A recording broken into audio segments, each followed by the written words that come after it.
Hari.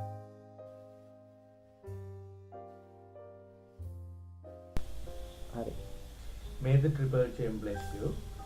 Today we are going to discuss about Lord Buddha's teaching and what he has saying, and how we are practice those things in our our in reality.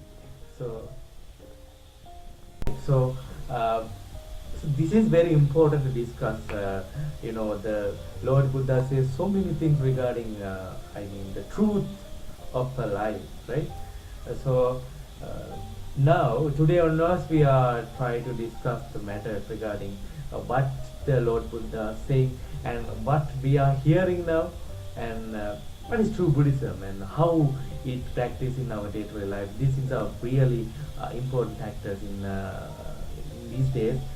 So we kindly invited to discuss these matters Venerable Arachikatu Gnanadipatero, Triple Chambers, Reverend sir.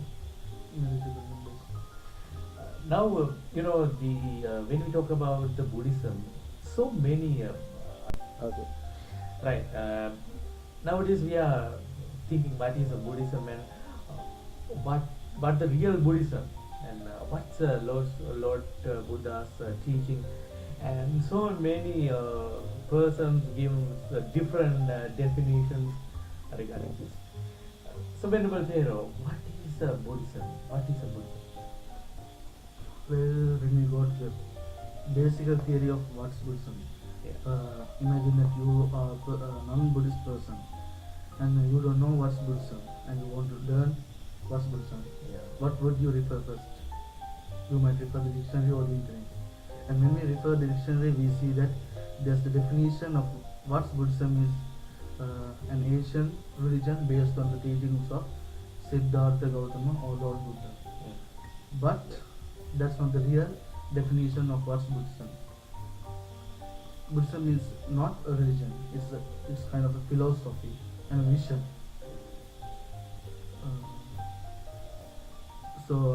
And when we think about the other religions and when we take about other religions, there are religious leaders who call themselves as gods, and sometimes they say the spirit of gods are in them, or they are descended from the gods, or they are servants of the gods. But Lord Buddha didn't say anything such like I'm a god and worship me. He didn't say anything like that. He just said, I attained Buddhahood by my own wisdom. And if you have the strength, courage and devotion, you can be the same as me. Yeah, that means the Lord Buddha he's not forced to pray him, no? No. Yeah. He didn't say that he was some person who is very godly. Yeah. Because humans are the greatest beings in this world. No gods or no power can overwhelm the faith of the humans. And when you talk about the Sri Lankan traditions, a lot of prayers are there.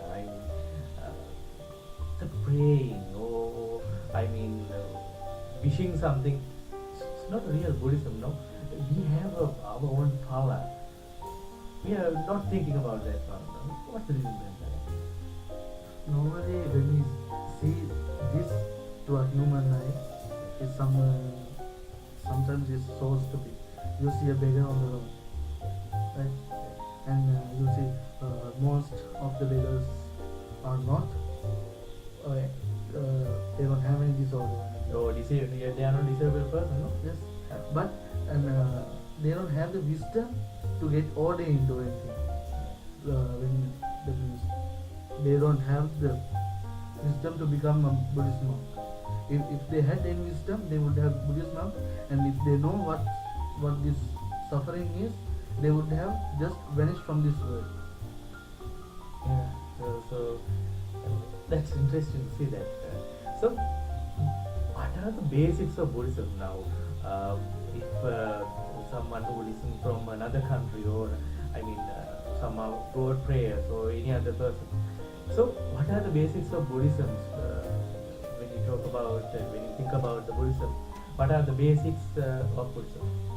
Mainly the basics are the five perspectives, the Four Noble Truth, and the dependent origination. And when we talk about the five perspectives, mostly everybody knows what are five perspectives. Refraining from killing, refraining from stealing, refraining from uh, having other relationships, refraining from saying lies, and refraining from taking any alcoholic items. And when we say about the Four Noble Truth, we see that's the main thing Buddha taught us when we are saying about basics of the Buddhism. And when we say about the basics and the Four Noble Truth, Buddha says the first one is suffering. When we talk about suffering, there are two kinds of suffering, as Buddha taught us. One is mental suffering and one is social suffering. And here we are going to talk about mental suffering. Buddha says when you are saying about mental suffering, is birth, getting old, getting weary, getting sick, dying, leaving the love, joining the abhorrent, and taking the skanda as eternal or constant. That's what Buddha taught about mental suffering. Right now, I mean, the birth is a kind of problem of, I mean, in general condition, I mean, if some person getting to marry, when when the person get married and they hope, they expect a childbirth, that's they are mainly expecting. As a, as a citizen, as a person, we are willing to become a father or mother. In this condition, suffer is initiating from birth, isn't it? But here, that's what the devil himself wants. The devil himself wants us to stay in this world, not just go to Nirvana. The birth is the main suffering here. As a Buddhist, we believe the reincarnation. Okay, now interesting to see that. What is the second noble truth? The second noble truth is the cause of suffering. So when we talk about the cause of suffering, it's mainly craving and attachment. And when we say about attachment, it's you love your child and you're attached to it. You love your property and you're attached to it. You love your vehicles and you're attached to it. Likewise, you are attached to something. Only the arahants are not attached to anything. And even we attach to ourselves, our body. Yes. Just imagine, you are having just a small cut. How much do you suffer from that? Yes, our finger lost. Just a small cut. Imagine you have a prick from a needle. How much do you suffer from that? You may sometimes your child gets a prick from a needle, and how much will you suffer from that? You can imagine that. Even if someone blame us, Yes. we are getting suffer. That's the selfness of us. Buddha taught us not to be selfness, but to be selflessness. He just says, just to remove selflessness from our mind. Yes, you see, even though our body belongs to us, it's not it's not a stable one. Even our body is not belongs to us. No? The body doesn't belong to us. The body belongs to the devil itself. That means after our Or we death, call him the dead. it will be a soil. It converts to soil or It's like it's just a change of clothes. You have a cloth on, and when you don't like it, you just remove it and you go to a new one. Likewise, we have a body and we just get old and we get sick. We just leave this body and go to a new one. So this is all just like wearing clothes. Just like a cloth to us. After we did, we don't know what happened to us. It just decay. About third noble Love. truth. The third noble truth is the cessation of suffering or the ending of suffering. So, what's the ending of suffering? If someone asks you, the correct answer is nirvana. The ending of suffering is nirvana. So imagine that someone have a, imagine that I have a vehicle. So then I get an accident, and I may be disabled, or I may be die. So if I'm not buying a vehicle, I have no suffer. Is it true?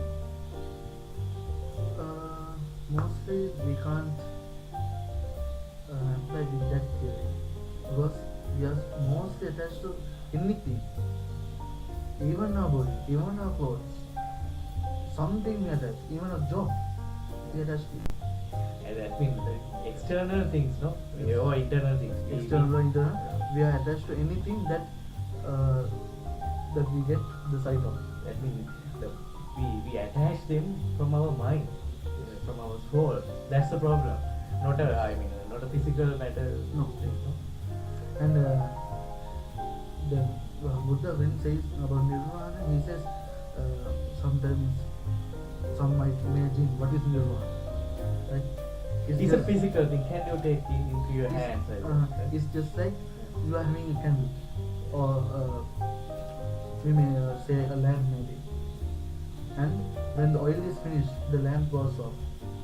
Can you just tell where the light went out? Where the light went?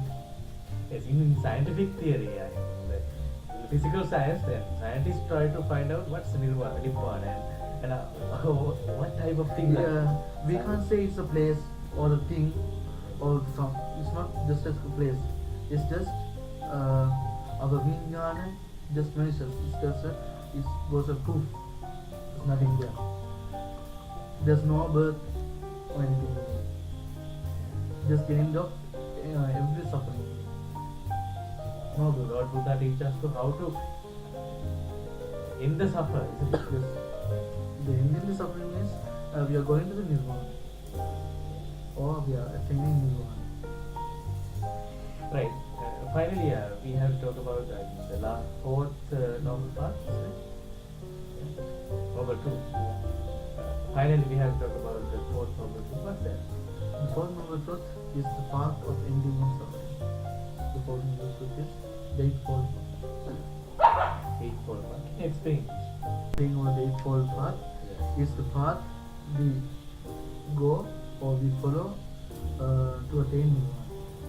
First, when you're saying about the eightfold path, we must know the eightfold path. Without knowing, we can't do anything. Right? Yeah. So, that's why we asking that. What's that? When we talk about the Eight Noble Path, someone will feel that's like a road.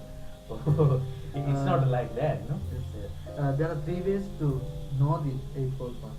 First one is associating with noble friends. Second is listening to the Dhamma. And third one is contemplating to the listened Dhamma. That means recalling to the listened Dhamma. Without these three, we can't just choose the door where to enter the eightfold path. Because if we don't enter with the right door, it becomes a mythical eightfold path, not the correct eightfold path. Nowadays, we show that type of persons as a monk and as other persons. Like they think and they are showing us and they express us. They are as they are rahat or like that. It's a different story. So, can you explain us briefly about Eight Noble Paths? The first one is right vision. Right? And when we say about right vision, first I said before that we must first know the way forward. Right? And with our noble friends, listening to Dhamma and remembering what the listen Dhamma, we see what's the first Noble Path. first noble path. Nowadays we know that every organization, every company, each and every organization, they have a vision. Yes. But This vision is but not like this that. vision is something else. Yeah. right? The first one is right understanding. Then the second one is right intention. Yeah. Third one is right speech. Fourth, right action. Fifth, right livelihood. Sixth, right attempts. Seventh, right concentration. And eighth, right mindfulness. Yes. This is, I think, this is something we have to, like, these things we have to discuss deeper rather than this, no? So, I mean, we have no enough time in this program. So, next time we will have enough time to discuss. This is a very important, I think, I think, the eight noble pathways, and this is the way to, I mean, achieve the Nibbana, isn't it? Yes. So that's the things which we have to discuss in this program. So, Dhamma friends, you can